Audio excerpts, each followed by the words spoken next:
Guys, welcome to number 11 of the Derby Current Red Live, and to start this episode we'll just have left the January transfer window, and therefore we are on the long stretch now until the end of the season. Whether we do stay up we'll have to wait and see. Of course, we are currently about 7 points clear of the relegation zone as well. We've got some tough games though coming up pretty soon. Obviously the top four like Chelsea, Man City. Still got to play pretty much all of that top half of the table. We have played most of the bottom lot, but we do have a pretty good run towards the end of the season. But in the start of this episode, we've got Southampton, who are just below us in 17th. Again, if we can win that game, it will just put us in a great position. Like in the last episode, we beat Arsenal 2-0, and now we're 3 points ahead of them. So it's just that little buffer. Reading have played their game in hand, so in theory, we are still 5 points clear. So if we could turn that into 8, then that would be absolutely fantastic. But if we lose this game against Southampton, 5 points really isn't too much, especially when we've got City and Chelsea just around the corner. So let's go into the game then against Southampton. We will be using our away kit, I think. Yeah, just because of them shorts being black for Southampton. I don't actually remember playing Southampton in the previous fixture. I think this is... I'm pretty sure we have played Southampton before, but I genuinely can't remember what the scoreline was. I think we will go with this lineup though. Putting Jerry up front, as we did pay £7 million. We've got to give him a go. It does mean Martin has dropped to the reserves, which is a bit of a shame. But there's quite a few players that are running out of contract, and I'm actually going to tell you how much in wage I've actually saved by these players leaving on a free. So we'll do that after this game, but we have put Ciceretti on the right as well. Can do a job there, technical dribbler, flair, and he's pretty quick, so he should in theory do a decent job there. Looking at the Southampton lineup then, they did sell Gabbiadini during the January transfer window, so they have put Shane Long up front. They've got Inaki Williams on the right hand side with Buffalo as well on the left. Tadic in the middle, Romeo, and I think that's Jonas Hector. Yeah, it is. So I think I do remember playing Southampton, because I was saying how Jonas Hector was linked to Liverpool. Obviously he's going to Southampton, then he's going to go to Liverpool eventually. Demissi at left back, Yoshida and Stevens in the defence, and Bernardo at right back. And Fraser Forster in goal. It's a pretty good team in fairness. In theory it's probably a better team than what they had in the previous fixture. So it's going to be an interesting one. Away from home as well we are, so might be a little bit tougher. Ball here with Inaki Williams in the box. Gonna have to be careful not to give away early penalty here. It's gonna cross to Tadic with the save from Blake, but the rebound goes straight to Tadic, I believe it is, with the first goal in the game in the first 10 minutes. A little bit of a shame. I just couldn't touch Inaki Williams in that situation because we had Will Hughes, not the best of tacklers in the world. There's a decent save from Blake, but didn't really get it clear, and the Serbians there to find the back of the net. Not the start we were looking for. Southampton on the edge here. It's gone past Wisdom, just about, with the shot, and it is in the top right-hand corner. We did foul him, but he carried on. I'm not 100% sure who it is. Oh, it's Lamina from... well, obviously they bought him at the start of this season in real life. And, yeah, he's put that into the top right-hand corner. I really can't do much about that. I think it's time to make some changes, because we tried to counter-attack there from a corner. Poor throw from Blake, and yeah, it's gone into the top right. Really couldn't do much about the save in fairness, but could have distributed it slightly better. We did change this 4-3-3 at half time. I just feel like we need George Thorne in that holding role to really get the best out of this formation. And since we're 2-0 down, I may as well give Lukman a go, and we'll give Solanke a go up front.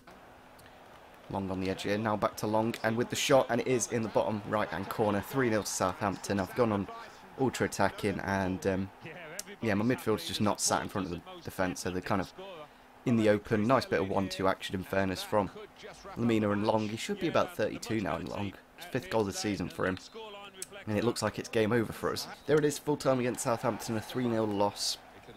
Wasn't exactly what we were looking for, but away from home I do find it a lot tougher, which in theory is the right thing to do. We didn't even get a shot on target all game long, so yeah, it wasn't the best from us. So in between the two episodes, I added up all these wages that are going to be expiring at the end of the season, and it's added up to 255 grand in wages. So we'll have plenty of money next season to make a really good first team signing. I think the problem is at the start of this season, we had a lot of players coming back from loans. I think it was like Butterfield on 27 and a couple of others, so that really didn't help our wage this season. But going into next season, we'll have a pretty good wage front, so I'm really happy that those players are expiring.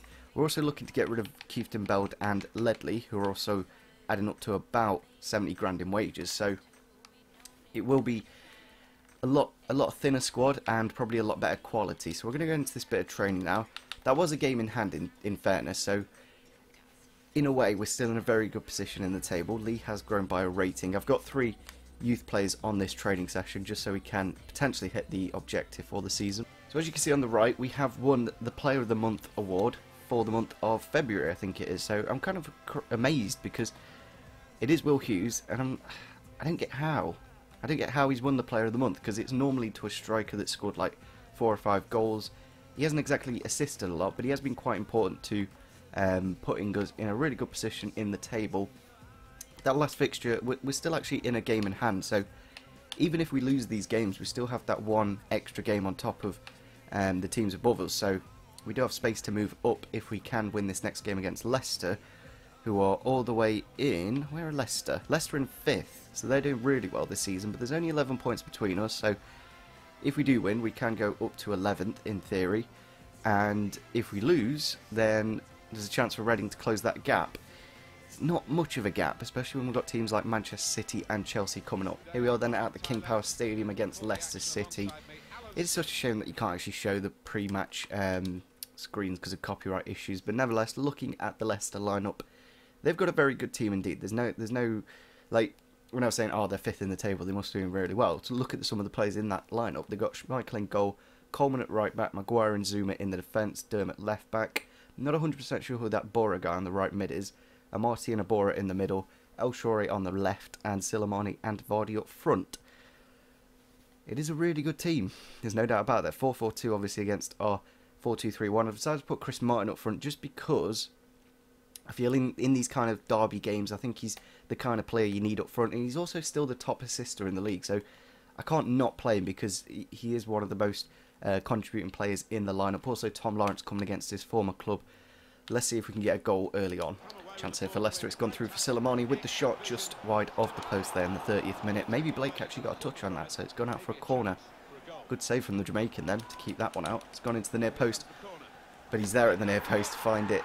I don't know why, but it wouldn't, like, sometimes you just easily clear those. That time just wouldn't let me. It was a really well placed corner in fairness, and the Algerian has found the back of the net there in the first 30 minutes. A little bit of a shame. I think it was Dunk who was marking him, but then it went to Hansen. In between the two of them, really couldn't get it, and it was a good header in fairness from Silimani above the Jamaican keeper, and he has got his 8th goal this season, so quite prolific, and they have made it 1. Oh shit. No. Oh, fucking... I meant to clear that before, so then I pressed A because that's what I wanted to do in that situation, and it's fallen to Silimani to make it 2-0. Should have probably just cleared it though with a B instead of going for the A, but it's one of them things really, it's delay and stuff like that. As you can see here, won it with Dunk, pressed the clear, and then, I don't know, it's just one of them. Defensive error, and it's made it 2-0 to Leicester to pretty much kill the game off now. We have also picked up an injury to Solanke after subbing off the injured Martin, so hopefully both those two aren't injured, as the game against City is pretty soon. 3 minutes of added time left. Probably will just try and get one last attack to go. Now into Solanke, hopefully lay it off for Lawrence. He has gone past the defender with the shot now. Hits the underside of the crossbar, and it looks like it's going to be full time now. And there it is, full time against Leicester. 2-0 in the end. Could have very easily scored in this game if it wasn't for Kasper Schmeichel pretty much saving Leicester. Like, he made some very, very good saves throughout the game. Wasn't exactly a poor performance from us, it was just the Leicester were a little bit more clinical, and obviously a mistake from me to concede the second. Looking at the table then, Manchester City, the next opponents, they are currently 4 points off Manchester United, who are top of the table, so definitely going to want to pick up the points against us, a team that are just above the relegation zone by 5 points still.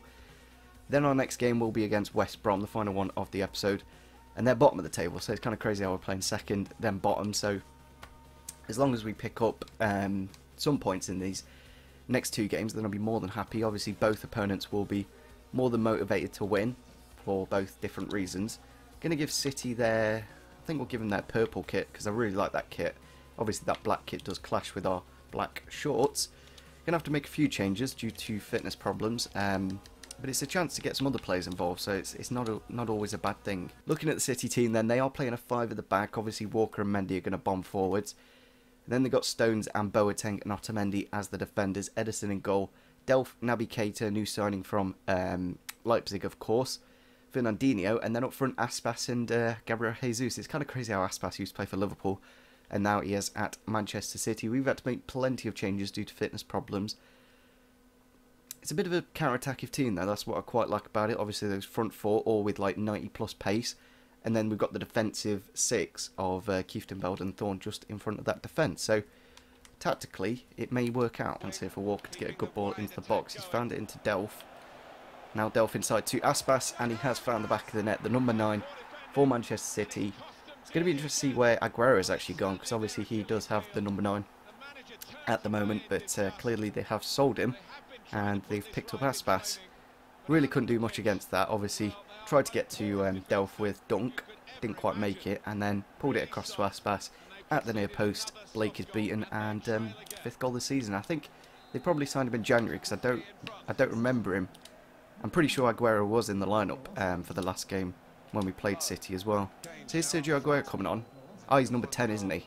I thought he was number 9 for some reason. Who's number 9 at City then? I can't quite remember, but I'm sure he had number 9, but clearly he's got number 10. And yeah, he's come off the bench. Just waiting for the runner Kieftenbeld on the outside. Chance to get a good ball into the box. It's found Jerry with the volley. Straight at the keeper. You've got to be putting it either side of him if we are going to score in this game. Good tackle there from Kieftenbeld, but it's gone straight to Walker, who's found the back of the net. I was just watching that, I was like, really, is that going to go in? And it looks like it has. Just one of them, like really unlucky. We were really close to getting that equaliser as well, but we managed to get in the foot in with Kieftenbeld here, and then it just went to Walker, and then I was like, is that going in? And yeah, it went in, so really unfortunate. We have just made our substitutions as well. We brought on Butterfield in the midfield. I feel like we just need someone to a bit more attacking next to Thorne and Ciceretti, but it's probably a little bit too late now. Chance here for City to get a 3rd goal with the shot from Aguero, and they make it 3. It's not been the best of episodes, has it? We've pretty much lost all 3 games now. We have got bottom of the table West Brom next, so hopefully we can recuperate some points in that game, because we may be slowly slipping towards that relegation zone. Luckily Reading and I think it's Leeds, who are also in the relegation zone, aren't picking up too many points, so it's not daunting too much. There it is, full time against Manchester City, a 3-0 loss. 3 losses on the bounce now for us. I think Jerry probably had the best chances for us as well in the first half, and he hit the post and missed the target, and is at that point where we could have potentially got something from the game, but as soon as we get to that second half, City with the 5 at the back just shut up shop. Leeds have actually picked up a win there against Liverpool, and Reading have luckily lost against Spurs, so Leeds may be the one that coming out of the relegation zone, but not really too much. So with that loss against Manchester City, we are not in the best of areas. We're still 5 points clear of the relegation zone though, so that's good to see, and if we win the next game against West Brom, we can go all the way back up to 13th in theory, so not exactly in the worst place in the world, but still need to pick up some points because we have just lost 3 games on the bounce. And yeah, West Brom, it's going to be one of those, like, we do need the win, but they probably need the win more, so they're going to be slightly more motivated. Going into the last game of the episode then against West Brom, a game we have to win to make sure we just stay in that nice safe area. I don't want to actually give them that kit. We'll give them that green kit, I think. Yeah, we'll give them that green kit, just a different home kit, of course. Again, going to have to make a few changes due to fitness. Shouldn't be too bad though. I think we'll give Keogh a go in this game. Here we are then back at home against West Brom this time. A bit of an easy opponent, so I hope we can at least pick up 1 point, because then it will give us something to build on. They are playing a 4-1-4-1. Pretty decent team as well, but My Hill in goal, DeMarcos, Denaya, Lucioni, I'm not 100% sure who he is, Gibbs, Jakub, and then Chadley, Barry, Neto, Phillips, and Hwang Hee Chang up front.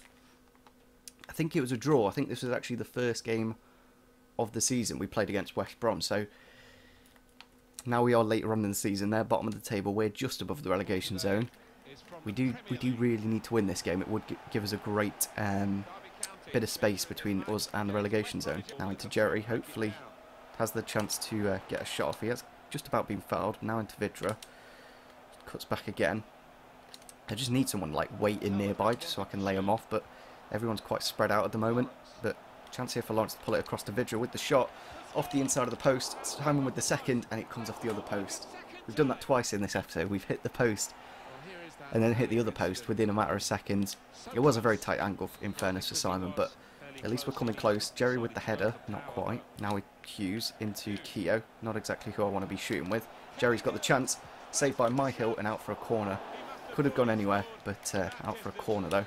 Hughes with the delivery back in. Jerry with the header, and this time it's in the back of the net. That third time knock-in, we have found it, and it is Jerry with his third goal up for the club. And I'm glad he's got himself on the score sheet. Like, when we got Brereton, it just took ages to get a goal, but at least Jerry's found himself into the team, and doesn't exactly work every game, but in the Premier League it's one of them where some teams will just outclass you. But lucky that we've got the first goal in this one. It means West Brom are going to come out, and now we've got that space. Obviously one of his goals was in the FA Cup, and the other two are in the Prem. Now inside to Jerry, back to Lawrence with the shot. It's a really good shot, it has found the back of the net. Tom Lawrence with, I think it's second goal. He hasn't scored that many this season. Picked up about 10 last year in the Championship, but has kind of struggled. We have obviously got a lot of competition as well out wide this year, whereas on the last season he pretty much was the only man out wide. But it was a nice bit of link-up play, made a bit of space. Not 100% sure how it went, and obviously he got his hands, Michael, on it, but not enough to keep it out. Only second goal this season for him. I just hope he can pick up a few more between now and the end of the season, because if he doesn't pick up more, then I may have to look to improve that area. Chance here for Lukepingu to get a goal then. We've weighed it nicely. Now with the keeper to beat, and he does find the back of the net. First goal for the club. And he's quite an impactful player. That's what we've needed for a while. He just comes off the bench with his blistering pace. And a pretty good finish, in fairness, from the young Everton loanee. There it is, full time against West Bromwich Albion, then 3-0 victory, a really important win.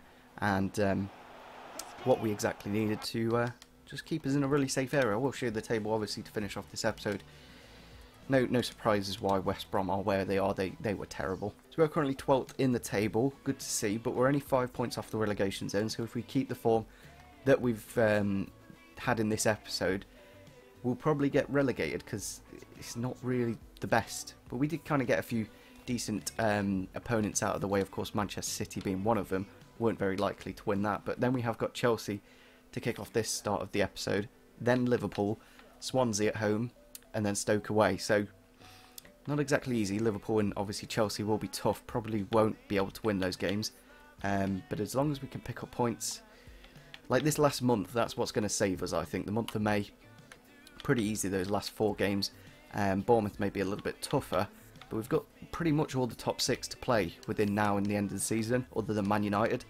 We've played Arsenal, got Chelsea, Liverpool, Spurs, Everton, and that's about it. So yeah, not very long left, so definitely start to suggest some summer signings, because we're only about 2 or 3 episodes left of this season.